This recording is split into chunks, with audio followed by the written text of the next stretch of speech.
How to know if someone is online on Snapchat. Hey everybody, welcome back to our YouTube channel. In today's video, you will learn how to know if your friends are online in your Snapchat. So without any further delay, let us jump right into the process. Start by opening up your Snapchat app and get logged into your Snapchat account. Now let's go ahead and tap onto the chat icon on your bottom left. You will see a list of all your friends, then tap on any one to check if they are online. First of all, let's go ahead and send a message.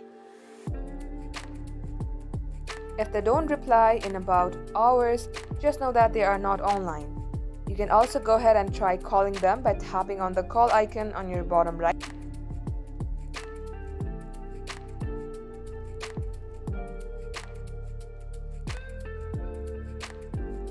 In case they don't pick up, just know that they are not online and they won't be able to see your calls. So that is how you can know it. Thank you for watching the video till the very end. In case it had helped you in any ways, then do like and subscribe. We will catch you up soon.